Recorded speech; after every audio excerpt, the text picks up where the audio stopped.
Greetings, ladies and gentlemen, and welcome to this latest edition of Tales from Outer Space, where I take stories from across the internet and read them for your entertainment. This particular story is called Medical Emergency, or Why You Should Always Read the Manual, written by 97C Webb. Pass me the green, Robbie, Arthur tells his assistant Hash. Here, replies the most recent recruit to the starship Borderland. That should do it, Arthur states, as he lowers the access hatch back into the place for the ship's tertiary cabin air distributor and hands the screwdriver back to the young Bordos. Hash, being impressed by his ability to perform two tasks at the same time, fails to notice the screwdriver being held directly in front of him for a few seconds, and then suddenly jumps, realizing the dark green instrument is less than a foot away. He quickly takes it and starts walking to the chest where the tools for this area are stored. Switching over to automatic walking, he finally takes the odd sensation that something is not quite right with the screwdriver. Looking down, he notices that the screwdriver has some bright red spots mottling its normally dull surface. Turning back to Arthur, Hash asks, Arthur, while returning this implement for driving screws, I noticed, suddenly cutting off his sentence, as his mind narrows in on Arthur's face and more specifically, the smeared material right above his mouth.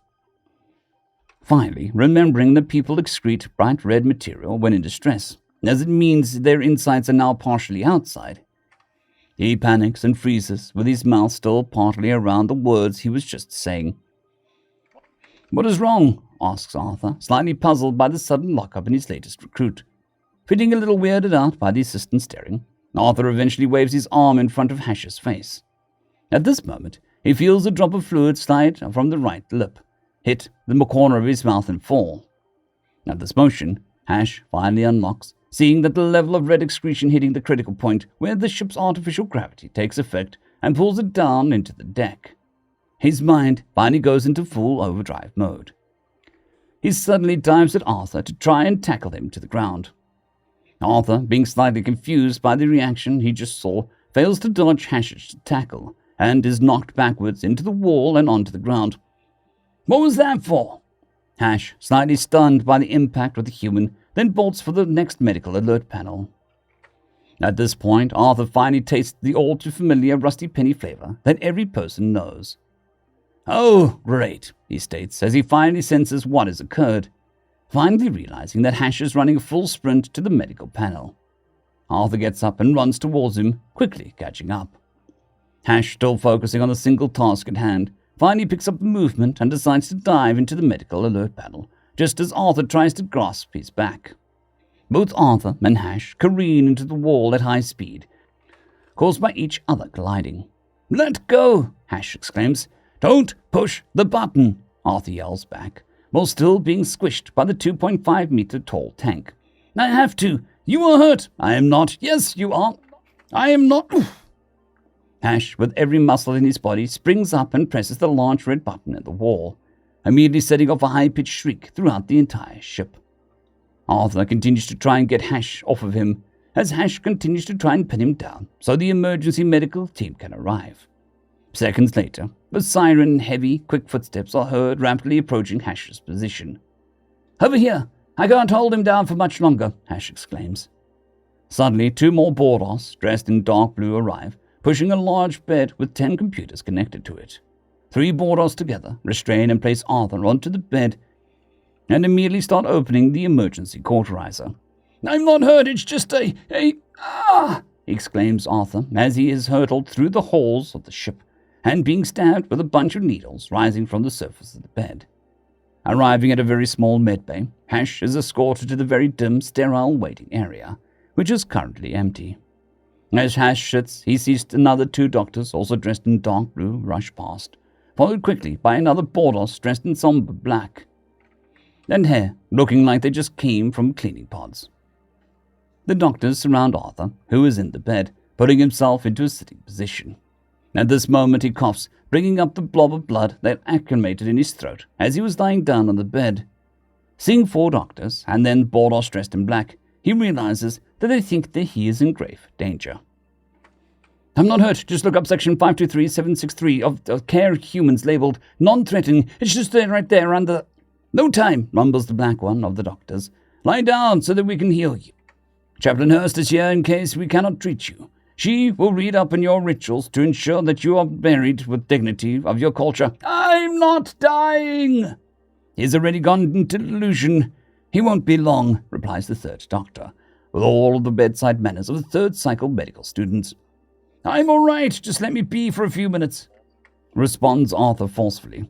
Preparing sedative. You'll be okay, Arthur, Dr. Force states, while grabbing a needle and a small dusty vial off the shelf. Doctor 1, finally getting the emergency cauterizer activated, lunges for Arthur's head and pins him down to the bed. There is no way to heal you if you won't let us treat you, she exclaims. You don't need to stick the glowing piece of metal in my... Immobilization strips, please, Doctor 1 states, while locking Arthur's head down to the table.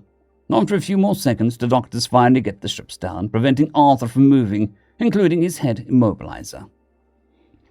Arthur sighs, settles for a second, and in a moment, a large yellow glowing rod touches his upper lip. Ow! Jumping from the pain of the cauterizer, Arthur tears all the straps off the bed and jumps on his feet. The doctors, with the cauterizer in hand, looks down and sees the large dark red blob now clinging to the end of it. Panicking, all of the doctors and the chaplain freeze stiff again, allowing Arthur to run out of the medical room and past the frozen hash as well.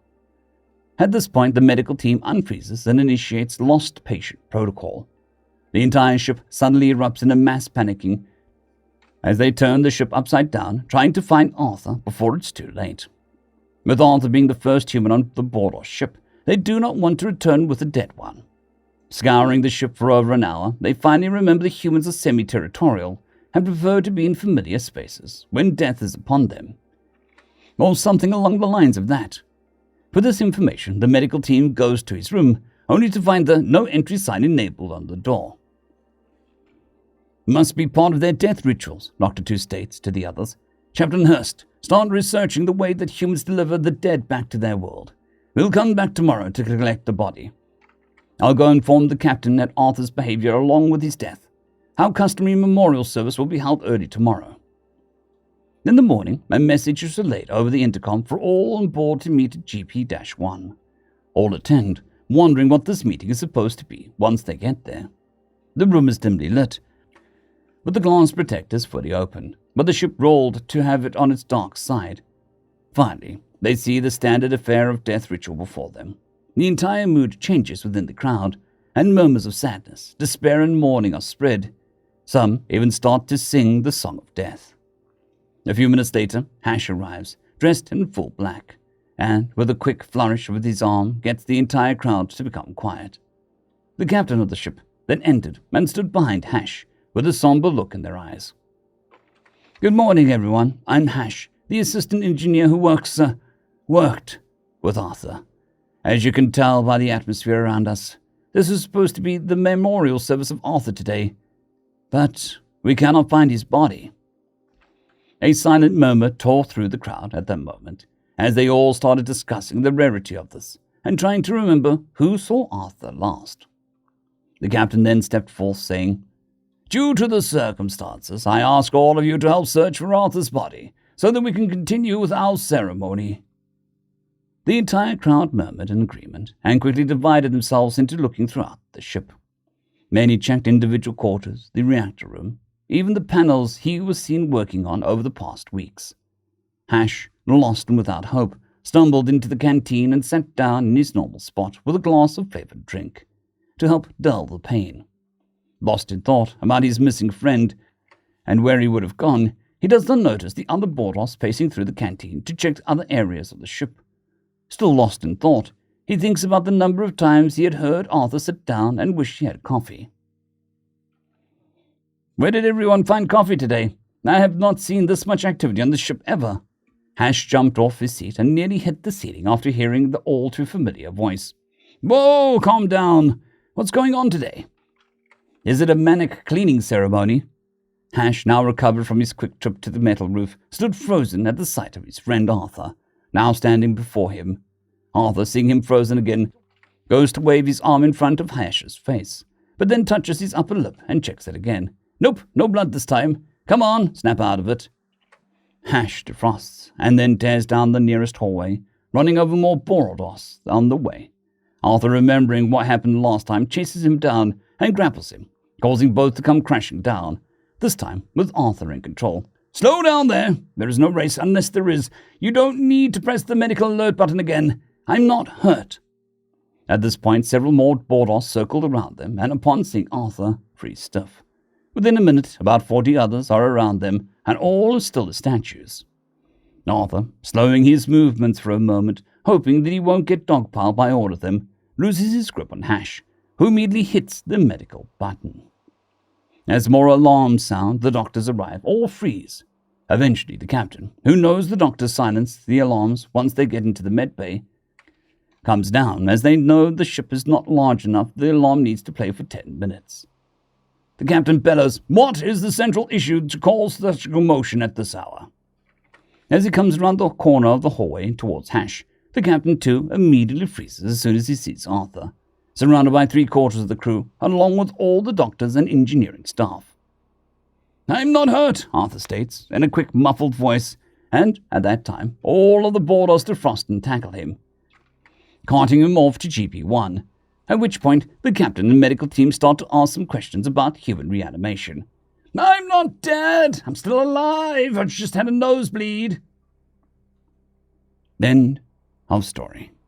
I would like to thank our T5 members and patrons, Casper Arnholtz, John Creighton, Vidmori, 050, Dragzoon WRE, and Elijah Silvercross.